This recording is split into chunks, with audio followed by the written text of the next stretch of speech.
Olá a todas e a todos, sejam muito bem-vindos ao Estaminando o Futuro.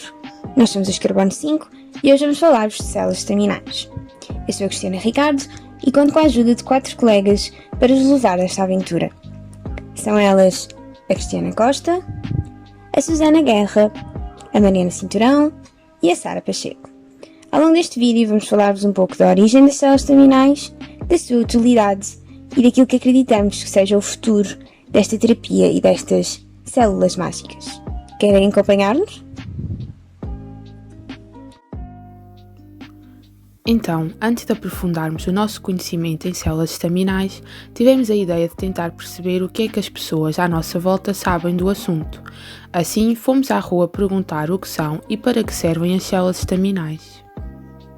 O que são células estaminais? As células estaminais, também chamadas células-mãe, têm a capacidade de dar origem às células especializadas que constituem os vários tecidos e órgãos do nosso corpo. Estas células mágicas possuem propriedades únicas que as tornam muito importantes no desenvolvimento de novos tratamentos para variadas doenças. Uma dessas propriedades é a sua capacidade de autorrenovação. Ao contrário de vários outros tipos celulares, como as células nervosas ou sanguíneas, as células estaminais têm a capacidade de originar mais células estaminais. Outra dessas propriedades é a diferenciação. As células estaminais são indiferenciadas, não possuem nenhuma característica específica que lhes permita desempenhar uma função em específico. No entanto, elas podem originar todas as células diferenciadas do nosso corpo, como as células musculares ou as células cardíacas. Os sinais para a diferenciação celular incluem o contacto físico entre as células ou fatores secretados por outras células. Onde podemos encontrar as células estaminais no nosso corpo? As células estaminais podem ser encontradas na medula óssea, no sangue periférico, nos tecidos neonatais como o sangue e o tecido do cordão umbilical, mas também podem ser encontradas na pele, no cérebro e no tecido adiposo. Os cientistas, nos dias de hoje, também já conseguem, recorrendo à reprogramação genética, transformar células adultas em células estaminais pluripotentes induzidas. Ao alterarem os genes, consegue-se reprogramar as células de forma a que estas tenham características de células estaminais. Quais as aplicações das células estaminais? As células estaminais apresentam diversas aplicações. Percebemos pelas respostas obtidas que muitas pessoas têm presente a noção de que estas células podem ser usadas em medicina regenerativa, permitindo, através do transplante das mesmas, a recuperação de tecidos lesados, doentes ou disfuncionais. No entanto, estas células apresentam também utilidade para testar novos fármacos quanto aos parâmetros de segurança e eficácia e também ao nível da investigação no que toca à melhor compreensão dos mecanismos de determinadas doenças. O que é certo é que já são muitos os casos de sucesso em que se recorreu ao uso de células estaminais, como por exemplo em casos de lúpus eritematoso sistémico, anemia falciforme, lesões cerebrais, imunodeficiência combinada severa, queimaduras graves, entre muitas outras. Com o prosseguir do vídeo, vamos ficar a conhecer mais casos onde as células estaminais estão a revelar resultados muito promissores. Sabemos que as células estaminais já têm diferentes aplicações conhecidas, nomeadamente no tratamento de doenças. No entanto, ainda há muitas outras doenças com poucas alternativas terapêuticas e nas quais o possível uso destas células está a ser estudado para que possa ser um viável método de tratamento ou até mesmo de cura. De seguida iremos explorar 2 exemplos de doenças cujo uso das células estaminais está a mostrar resultados promissores, a diabetes e o glaucoma. O glaucoma é a principal causa de cegueira irreversível em todo o mundo e a terceira maior causa de perda de visão a seguir às cataratas e erros refrativos, e é caracterizado pela perda progressiva de células ganglionares da retina e dos seus axónios. As suas causas não são ainda totalmente conhecidas. Sabemos, porém, que o principal fator de risco desta doença é a pressão intraocular elevada. De momento, pode ser controlada através da utilização de medicamentos específicos que normalizam a pressão intraocular, impedindo a sua progressão, ou recorrendo a tratamentos cirúrgicos.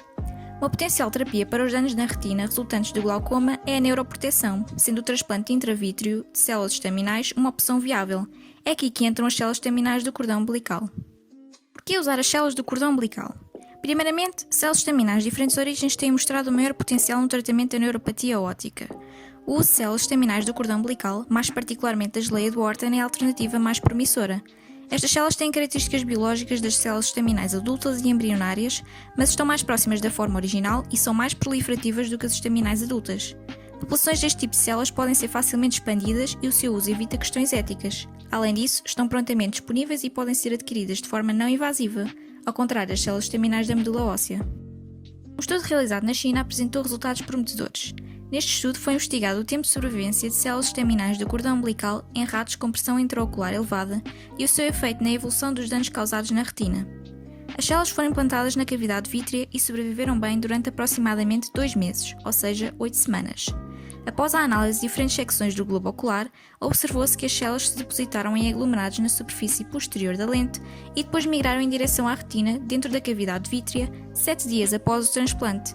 Isto leva-nos a concluir que podem migrar para o local da lesão da retina e sobreviver por muito tempo na cavidade vítrea. Para além destas importantes descobertas, observou-se que, nos olhos que receberam o transplante, a densidade de células ganglionares da retina foi significativamente maior em comparação com os que não receberam o transplante, o que sugere que as células estaminais tiveram efeitos protetores sobre as células ganglionares da retina e contra a lesão da camada ganglionar de células. Foi também estudado o nível de caspase 8 ativa, ou seja, que está envolvida na sinalização da apoptose, nas retinas e verificou-se que este diminuiu em relação aos grupos não tratados. Podemos concluir que há, efetivamente, um efeito neuroprotetor das células estaminais do cordão umbilical no modelo animal do glaucoma. Estaremos mais próximos de encontrar realmente uma cura? Bem, vamos descobrir. Primeiro, o que é diabetes tipo 1? É uma doença crónica caracterizada pela perda progressiva e irreversível de células do pâncreas produtoras de insulina, as células beta. Normalmente desenvolve-se precocemente e é frequentemente diagnosticada durante a infância. Se o organismo de diabéticos tipo 1 não produz insulina suficiente, o que é que acontece? A glucose que está no sangue permanece no sangue, aumentando cada vez mais, e as células não a conseguem absorver e convertê-la em energia. Logo, sem injeções diárias desta hormona, as pessoas que vivem com esta doença não conseguiriam sobreviver. Ao longo dos últimos 20 anos, têm existido avanços significativos no estudo das células estaminais e das suas terapias. São dos métodos mais promissores e desafiantes para tentar criar novas células que produzam insulina. Douglas Melton, hoje um dos líderes de pesquisa mundiais de células estaminais, nos anos 90 começou a procurar uma cura para a diabetes tipo 1. Em 2000, recebeu um fundo da GDRF para tentar tornar as células estaminais em células produtoras de insulina. Trabalhou na Universidade de Harvard, o que lhe permitiu usar células estaminais humanas que provinham de restos de materiais de clínicas de infertilidade.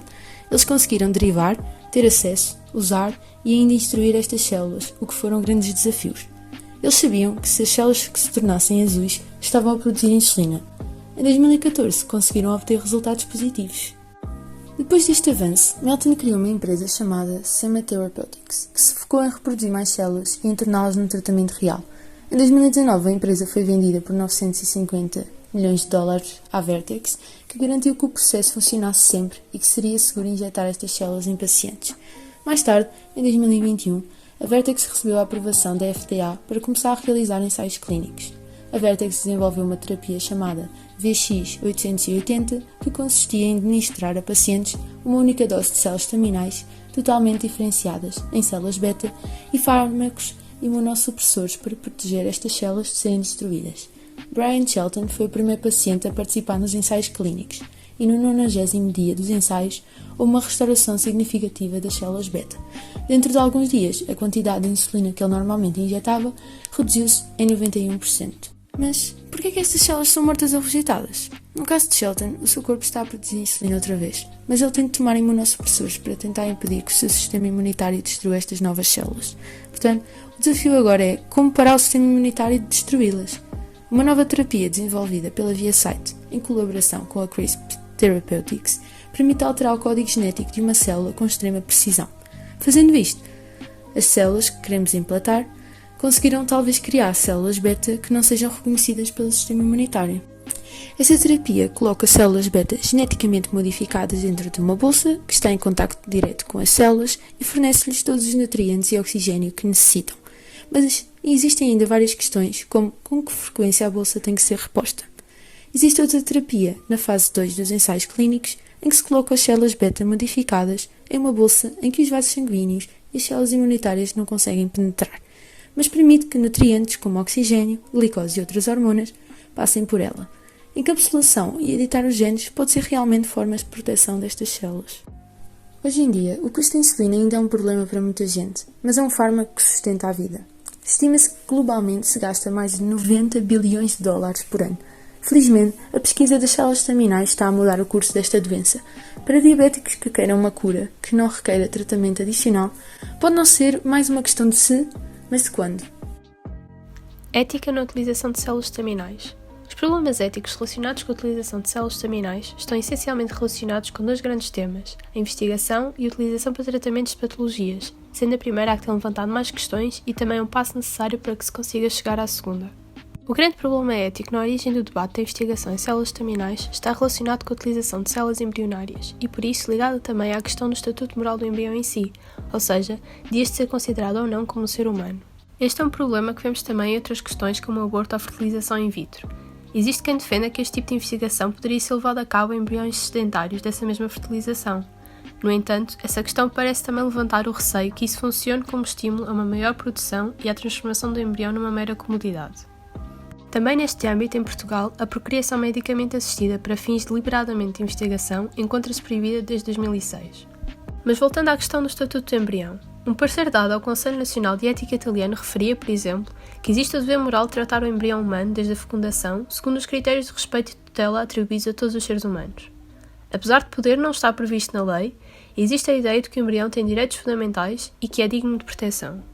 Outra linha de pensamento poderá ser mais gradual, referindo que o estatuto moral do embrião pode ser conferido consoante a existência do desejo de um projeto parental real. Em Portugal, num parecer dado ao Conselho Nacional de Ética para Ciências da Vida, um autor defendia que pela extração de células estaminais, o embrião não seria destruído, já que o seu material genético não é degradado, e se isso acontecer, essa destruição está relacionada com o descongelamento de embriões criopreservados e não com a extração em si.